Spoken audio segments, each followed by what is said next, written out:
Congratulations everyone. Now we are community of 10,000 subscribers. Assalamualaikum everyone. Welcome back to my channel. This is me clinical psychologist Iqra Saeed. Memory का chapter हमारा start है. First lecture में हमने पढ़ा था definition of memory. The ability to record, retain and retrieve information is called memory. और आज के लेक्चर में हम स्टार्ट करेंगे types of memory. 3 main types of memory हैं. फर्स्ट सेंसरी मेमोरी जिसको एसएम कहा जाता है. Second short term memory and third one is long term memory. अब हम इनकी डिटेल पढ़ते हैं. So the first type is sensory memory. Sensory memory stores large amounts of information very short period of time. ठीक है कि ये वो इंफॉर्मेशन को स्टोर करती है जो कि लार्ज अमाउंट में होती है लेकिन शॉर्ट पीरियड ऑफ टाइम के लिए. 1 सेकेंड और लेस, या तो 1 सेकेंड के लिए आप इंफॉर्मेशन को सेव करते हो या फिर इससे भी कम टाइम के लिए. All of the information that gets stored in our memory first enters through our senses. ठीक है, जितनी भी इंफॉर्मेशन हम स्टोर करते हैं वो सबसे पहले हमारी सेंसेस के थ्रू हमारे माइंड में एंटर होती है. ठीक है, सेंसेस अब क्या हैं? ईयर, नोज़, आइज़, ये हमारी सारी सेंसेस हैं और इस पे लेक्चर भी आपको मेरी वीडियोस में से मिल जाएगा. ठीक है. For instance, to be able to recall what a lecture says, you first must be in class to hear that lecture. किसी भी लेक्चर को रिकॉल करने के लिए ज़रूरी है कि आप उस क्लास में मौजूद हों और लेक्चर को सुनें. The basic idea of a sensory memory is that information does not pass directly through our senses system. Instead, it is held in sensory memory for a brief period of time. ठीक है कि basic idea क्या है? Sensory memory में जितनी भी information जो है वो डायरेक्टली हमारे सेंसरी सिस्टम से पास नहीं होती बल्कि it is held in sensory memory for a brief period of time. ठीक है, बल्कि पहले वो सेंसरी मेमोरी में जाती है थोड़े से टाइम के लिए. Sensory memory has very large capacity. ठीक है, और इसकी जो कैपेसिटी है वो बहुत ज़्यादा होती है. Aldous a few studies have examined other senses, most have focused on visual and auditory sensory memory. ठीक है, और बाकी सेंसेस को भी फोकस किया गया है लेकिन ज़्यादातर फोकस जो है वो विजुअल पे है, यानी आइज़ के थ्रू जो हम इंफॉर्मेशन सेंस करते हैं वो, और जो ईयर के ज़रिए यानी ऑडिटरी होती है मेमोरी, उस पे ज़्यादा फोकस किया जाता है. Actually the term sensory memory encompasses several types of sensory memories, each related to a different source of sensory information. ठीक है, अब नेक्स्ट वो सेंसरी मेमोरी की टाइप्स बता रही हैं. अगर आपसे पूछा जाता है कि सेंसरी मेमोरी क्या और इसकी टाइप्स क्या हैं, तो आपने बताना है कि इसकी आइकॉनिक मेमोरी और इकोइक मेमोरी जो है वो इसकी टाइप्स में आ जाएगा. There is an iconic memory which reflects information from our visual system. ठीक है, विजुअल सिस्टम यानी देखने का सिस्टम जो हमारा होता है यानी आई, उसके ज़रिए जो हम इंफॉर्मेशन ले रहे होते हैं उसको हम आइकॉनिक मेमोरी कहेंगे. और वो memory echoic memory which stores information coming from the ears. जो सेंसरी इंफॉर्मेशन हमारे ईयर्स के ज़रिए आ रही होगी हम तक, उसको हम इकोइक मेमोरी कहेंगे, as well as corresponding memories for each of the other senses. Next type of memory haptic memory है. This type of memory is related to your sense of touch. ठीक है, टच करके जो information हम या information को sense करते हैं उसको हम हैप्टिक मेमोरी कहते हैं. ठीक है, तो ये 3 इंपॉर्टेंट टाइप्स थी, इसके बारे में आपको इंफॉर्मेशन होनी चाहिए. Sensory memory in general is able to store information for a very short period of time. ठीक है, पहले भी जिस तरह मैंने बताया कि ये शॉर्ट टाइम के लिए इन्फॉर्मेशन को स्टोर करती है. And if material doesn't pass to another form of memory, और अगर ये दूसरी टाइप पे पास ना हो information, that information is lost for good, तो वो इन्फॉर्मेशन हमारे माइंड से निकल जाती है. For instance iconic memory seems to last than a second. ठीक है, 1 सेकेंड के लिए ये इंफॉर्मेशन सेव होती है. कौन सी? आयोनिक मेमोरी, जो हमारे विजुअल सिस्टम से रिलेटेड होती है. Although if the initial stimulus is very bright, the image में लास्ट अ लिटल लॉन्गर. ठीक है, लेकिन अगर स्टिमुलस जो है वो बहुत ज़्यादा ब्राइट है तो फिर इंफॉर्मेशन हो सकता है सेकेंड से थोड़े टाइम ज़्यादा के लिए रुके. Echoic memory fades with in 3 to 4 seconds. ठीक है, जबकि हमारी इकोइक मेमोरी है यानी ईयर्स के ज़रिए जो इन्फॉर्मेशन हम परसीव करते हैं वो 3 या 4 सेकेंड्स तक रहती है. However despite the brief duration of sensory memory, it's precision is very high. ठीक है, ड्यूरेशन तो इसका बहुत कम होता है लेकिन इसकी एक्यूरेसी जो है वो बहुत ज़्यादा हाई होती है. तो प्रिसिजन का क्या मतलब होगा कि इसकी एक्यूरेसी, क्लोजनेस, फाइननेस या फिर एग्जैक्टनेस जो है वो बहुत हाई होती है। It is able to store an almost exact replica of each stimulus to which it is exposed. ठीक है, तो जो इमेज ये देखता है, स्टिमुलस देखता है, उसको ये एग्जैक्ट उसकी कॉपी को या डुप्लीकेट कर लेता है चीज़ों को। ठीक है, तो मतलब क्या हुआ कि होती ब्रीफ पीरियड के लिए है, लेकिन इसकी एक्यूरेसी जो है या प्रिसिजन जो है वो बहुत ज़्यादा हाई होती है, और ये एग्जैक्ट कॉपी ऑफ स्टिमुलस जो है उसको स्टोर करती है। मतलब जो चीज़ हमें जैसे नज़र आएगी वैसे ही उस इंफॉर्मेशन को वो स्टोर कर लेगा।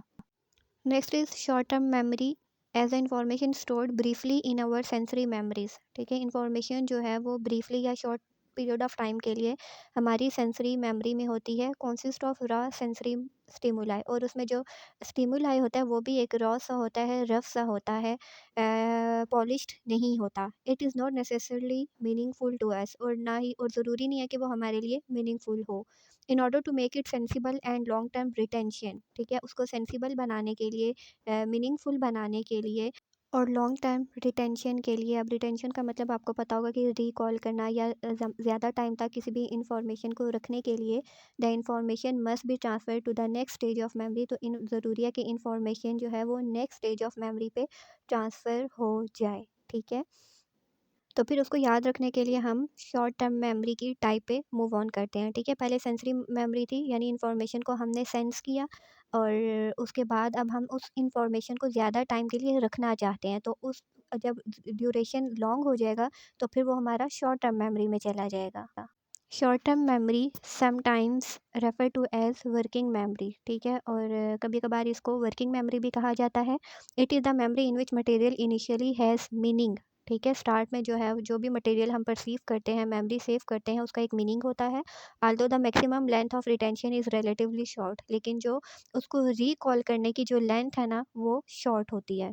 सेंसरी इन्फॉर्मेशन में हमने पढ़ा था कि हम कोई भी इन्फॉर्मेशन जो है वो या तो कुछ सेकंड्स के लिए होती है या फिर लेस देन सेकंड के लिए होती है। अगर स्टिमुलस बहुत ज़्यादा ब्राइट हो तो इन्फॉर्मेशन थोड़े से सेकंड से ज़्यादा हो सकती है। ठीक है, जबकि शॉर्ट टर्म मेमोरी में इन्फॉर्मेशन जो हम सेव करते हैं वो 30 सेकंड्स तक सेव होती है। ठीक है, इस वजह से इसको एक तो वर्किंग मेमोरी कहा जाता है, उसके अलावा प्राइमरी और एक्टिव मेमोरी भी हम इसको कहते हैं। The specific process by which sensory memories are transferred into short-term memories is not yet clear. What is, however, clear is that short-term memory as a level of storehouse of human memory with limited capacity and without the benefit of rehearsal, a brief duration. To encode information into STM requires that we pay attention to it. Information can get into STM directly from sensory memory, or it can be retrieved.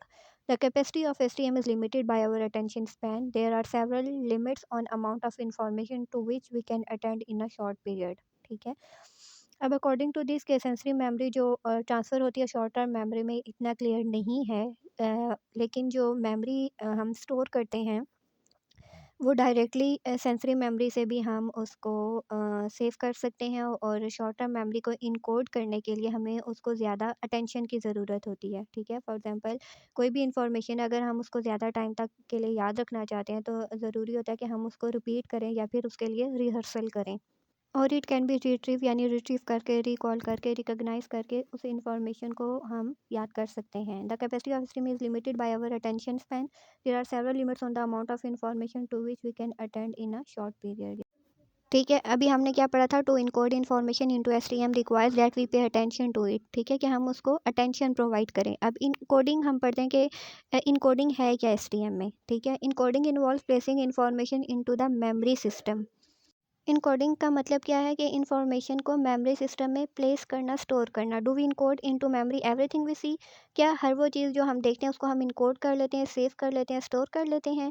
We intend only to encode and remember information that we have an interest in and are motivated to learn. नहीं, बल्कि हम सिर्फ उन्हीं चीज़ों को store करते हैं जिसमें हमारा इंटरेस्ट होता है या फिर हमें हमारी मोटिवेशन होती है कि हमने इस चीज़ को लर्न करना है। For example in text book we most easily remember practical material information that is interesting to read. ठीक है, टेक्स्ट बुक में हम वही चीज़ें पढ़ते हैं जो जिनका प्रैक्टिकल होता है या फिर इंफॉर्मेशन में किसी में इंटरेस्ट होता है, तो फिर हम उसको रीड करते हैं। Two important variables in encoding information are meaningfulness and chunking. अब इनकोडिंग में 2 इम्पॉर्टेंट चीज़ें हैं, ठीक है? कि इन्फॉर्मेशन को इनकोड कैसे करते हैं, स्टोर कैसे करते हैं, रिमेंबर कैसे करते हैं। एक तो है मीनिंगफुलनेस और दूसरा है चंकिंग, ठीक है? तो पहले हम रीड करते हैं कि मीनिंगफुलनेस क्या है। First is meaningfulness. Meaningfulness refers to informational value of material, ठीक है? मीनिंगफुलनेस का क्या मतलब है कि वो इन्फॉर्मेशन जिसकी इम्पोर्टेंस हो, ठीक है? या इन्फॉर्मेशनल वैल्यू ऑफ मटेरियल यानी जिस मटेरियल की इन्फॉर्मेशन हो, वैल्यू ज़्यादा हो। High meaningful material is encoded more easily than low meaningful material, ठीक है?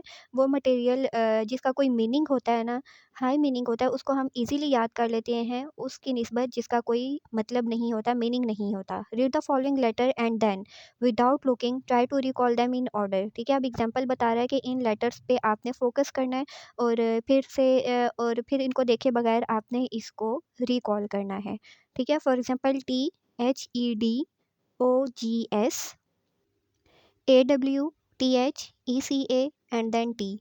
How well did you do, ठीक है? अब इनको अगर आप दोबारा से देखे बगैर, ठीक है, इसको रिवाइज़ करें तो आप कैसे रिवाइज़ करेंगे? मेरे ख़्याल में तो ये आपके लिए मुश्किल होगा। आगे देखते हैं। This string of letters had very little meaning for you, क्योंकि इसका कोई मीनिंग नहीं है, कोई सीक्वेंस नहीं बन रहा, ठीक है?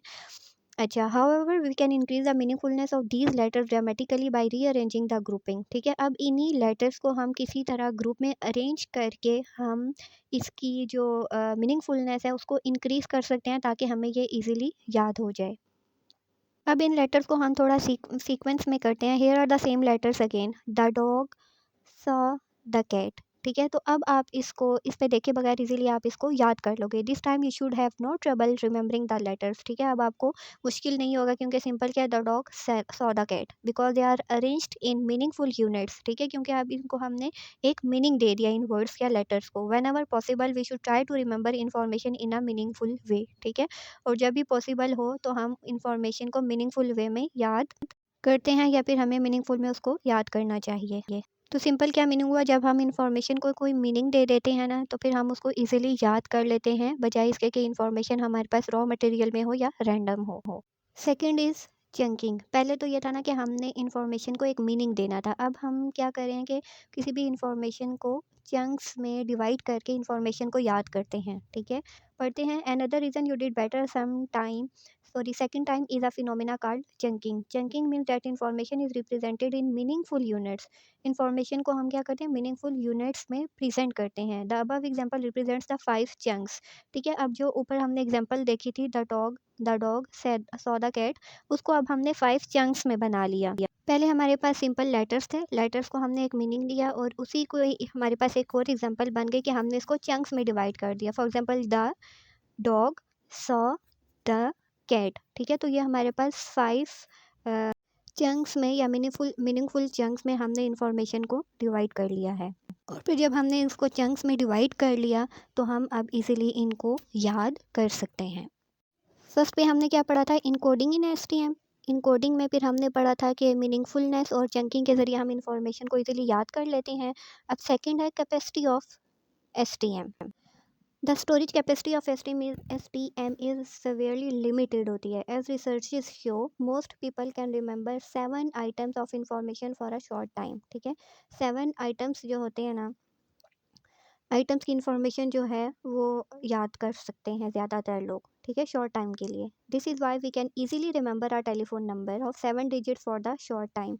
इस वजह से जो हम फ़ोन नंबर अक्सर याद कर लेते हैं क्योंकि वो 7 डिजिट्स पे मुश्तमिल होता है और 7 डिजिट तक इन्फॉर्मेशन हम इजीली याद कर लेते हैं। This is why we can easily remember our telephone number of 7 digits for the short time it takes to place the call after looking up the number, ठीक है? इसीलिए हम इस नंबर को इजीली याद कर लेते हैं, telephone number.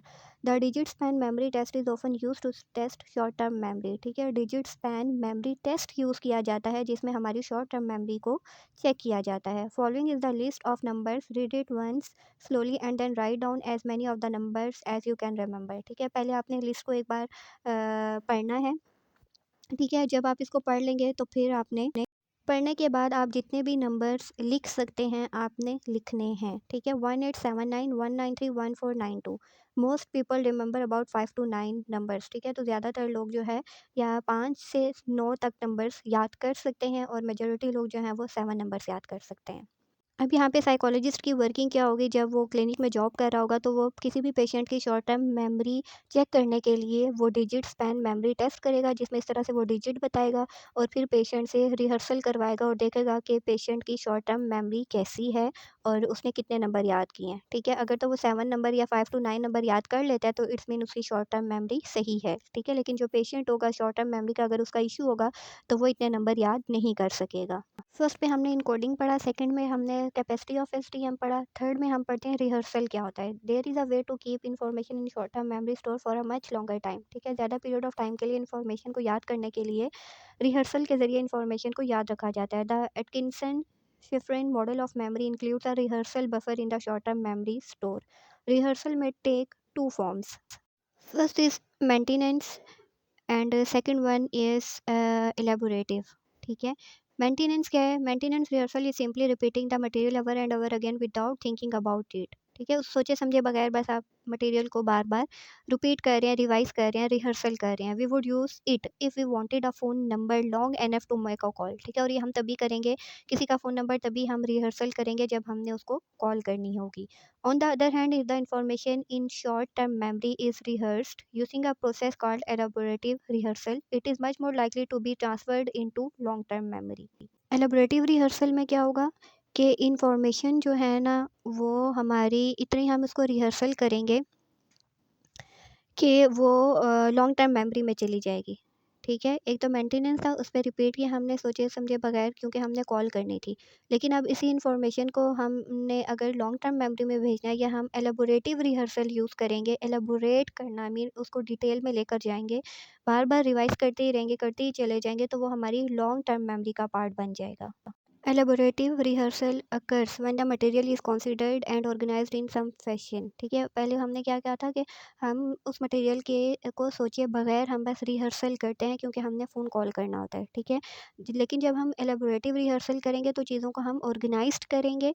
The organisation might include expanding the information to make it fit into a logical framework. जो इन्फॉर्मेशन है उसको हम ऑर्गेनाइज्ड किया, हम उसको एक लॉजिक देंगे, linking it to another memory, और उसको एक और मेमोरी से हम लिंक कर देंगे, turning it into an image. उस इंफॉर्मेशन को एक इमेज में ट्रांसफ़र कर लेंगे और transforming it in some other way, या किसी और वे से हम उसको ट्रांसफ़र कर लेंगे। तो जब ये इतनी ज़्यादा डिटेल में हम चलेंगे जाएंगे, डिटेल में रिहर्सल करना स्टार्ट कर देंगे, चीज़ों को लॉजिक देना शुरू कर देंगे, लिंक करना स्टार्ट कर देंगे, एक इमेज में हम उसको ट्रांसफ़र करना शुरू कर देंगे, तो फिर वो हमारी Aahista Aahista long term memory में ट्रांसफ़र हो जाएगी। अब अगर हम रिवाइज़ करें तो हमें पता चलेगा कि सेंसरी इन्फॉर्मेशन हमने पढ़ा, सेंस के ज़रिए इन्फॉर्मेशन पहले सेंस करते हैं हम। ठीक है, लेस देन सेकंड के लिए होता है, लेकिन अगर स्टिमुलस राइट हो तो थोड़ी ज़्यादा टाइम के लिए स्टिमुलस या मेमोरी में इन्फॉर्मेशन रहती है।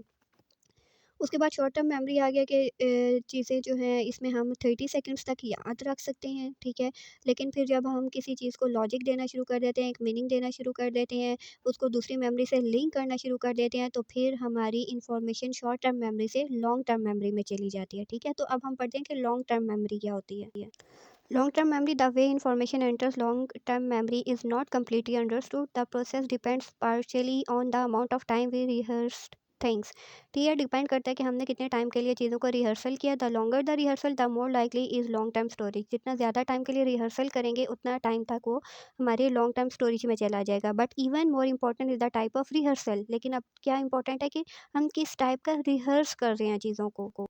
If we simply repeat something to ourselves without giving it thought, that information seldom becomes part of our term knowledge। ठीक है, अगर हम उसको कोई थॉट नहीं दे रहे, मीनिंग नहीं दे रहे, लॉजिक नहीं दे रहे, तो फिर वो हमारे लॉन्ग टर्म मेमोरी में नहीं सेव होगी। In contrast we take a new piece of information और mostly do something it from an image of it apply to it problem, it is most likely to be deposited in the long term memory. ठीक है, जिस तरह मैंने ऊपर भी बताया कि जब चीज़ों को लॉजिक देंगे, एक इमेज बना लेंगे, उसको मोर डिटेल में पढ़ना शुरू कर देंगे, तब जाके वो हमारी लॉन्ग टर्म मेमोरी में सेव हो जाएगी। अब लॉन्ग टर्म मेमोरी में फर्स्ट पे हम पढ़ेंगे retrieval in long term memory. अब रिट्रीवल मीन रिकॉल करना चीज़ों को। ठीक है, अब ये हमने डिटेल में पढ़ा था लास्ट वीडियो में, जिसमें हमने फॉर्म्स ऑफ या प्रोसेस ऑफ मेमोरी पढ़ा था। As defined earlier, retrieval is a process of pulling information out of memory system. ठीक है, रिट्रीवल का मतलब क्या है कि मेमोरी सिस्टम में से इन्फॉर्मेशन को याद करना। There is a difference between episodic and semantic memory in retrieval success rate. Episodic episodic material is more difficult to retrieve than our semantic memories. ठीक है, एपिसोडिक मेमोरीज जो हैं उसको डिफ़िकल्ट होता है रिट्रीव करना, रिकॉल करना सिमेंटिक मेमोरीज की निस्बत। अब एपिसोडिक और सिमेंटिक मेमोरीज जो है ना, सिमेंटिक मेमोरी, इसको हम नेक्स्ट लेक्चर में पढ़ेंगे क्योंकि वीडियो जो है वो काफ़ी डिटेल में हो चुकी है। ठीक है, तो और भी टाइप्स ऑफ मेमोरी पढ़ेंगे, उसमें मैं आपको बताऊंगी कि एपिसोडिक एंड सिमेंटिक क्या है। There is usually no need to remember all of the details of your personal life. ठीक है, और कोई ज़रूरत नहीं होती कि आप अपनी लाइफ की हर डिटेल को याद रखें, बल्कि कुछ मेमोरीज जो हैं वो हम रिट्रीव रिकॉल करके अपनी मेमोरी में लेकर आ सकते हैं। अब जब हम किसी भी इवेंट को जब रिट्रीव करते हैं, रिकॉल करते हैं ना, तो हम इसमें लॉ ऑफ एसोसिएशन भी आ जाता है। हम चीज़ों को एसोसिएट करते हैं, फर्स्ट एंड लास्ट लेटर हम जो है वो उसका याद रखते हैं। फॉर एग्जांपल, अगर हमें कहा जाता है टिप ऑफ टंग फिनोमेना क्या है, कि अगर हमें कहा जाता है कि आपको याद है कि आपकी प्राइमरी स्कूल में आपकी टीचर कौन थी, ठीक है? तो हम कहते हैं कि हमें याद तो है, मैं पिक्चर भी मेरे माइंड में आ रही है, लेकिन मुझे उसका नाम नहीं आ रहा, ज़ुबान पे है लेकिन मैं बोल नहीं सक रहा। तो फिर आप क्या करते हैं, Mary, no, it's Maria, I think, हाँ, मुझे याद आ गया कि इस टाइप का था। ठीक है? तो हमें स्टार्ट में डिफ़िकल्ट होता है, लेकिन हम थोड़ा फ़ोकस करके उसको याद कर लेते हैं। Next is flash bulb memories जो है वो हमें चीज़ें फ्लैशेज़ होते हैं, ठीक है, मेमोरीज़ के। फॉर एग्ज़ाम्पल ये कॉलेज स्टूडेंट में ज़्यादा कॉमन होता है, जैसे हमें उन मेमोरीज़ को याद करते हैं जो हमने इकट्ठी साथ गुज़ारी होती हैं। जिस तरह कार एक्सीडेंट तुझे याद हो, या फिर जब पहली बार हम अपने रूममेट से मिले थे तो उस वक़्त हमारा क्या रिएक्शन था। तो जितनी भी ये सारी फ्लैशेज़ आते हैं मेमोरीज़ के, इस सब को हम फ्लैश बल्ब मेमोरी कहते हैं। Sometimes when we attempt to retrieve information from long term memory, we cannot remember all of the details। ठीक है, समटाइम्स जब हम लॉन्ग टर्म मेमोरी से इन्फॉर्मेशन याद करने की कोशिश कर रहे होते हैं, तो सारी डिटेल्स हमारे माइंड में नहीं आती। So we construct information, reconstruct करते हैं इन्फॉर्मेशन को, ठीक है, फिर से रीबिल्ड करते हैं। Reconstructive memory involves combining the actual details of an event with other information that tends to fill in the gaps. ठीक है, तो रिकंस्ट्रक्ट करते हैं, रीबिल्ड करते हैं, इन्फॉर्मेशन को कंबाइन करते हैं। ठीक है, तो ये सारे हमारी टाइप्स थी, जिसमें हमने फर्स्ट पे सेंसरी इन्फॉर्मेशन पढ़ी, सेकंड पे शॉर्ट टर्म मेमोरी पढ़ा, और थर्ड पे हमने लॉन्ग टर्म मेमोरी पढ़ा। ठीक है, अब अगर टाइप्स आती हैं तो आपने उसमें ये तीनों लिखनी है, शॉर्ट में आता है तो शॉर्ट लिखें, लेकिन अगर ये लॉन्ग में सवाल आए ना, तो फिर आपने इसके फर्दर जो हमने पढ़ा है ना, वो सारा आपने डिटेल में लिखना है। ठीक है, नेक्स्ट टॉपिक में हम मॉडल्स ऑफ मेमोरी पढ़ेंगे, और होप कि आपको समझ आ गया हो। Like, share and subscribe the channel. See you in the next video.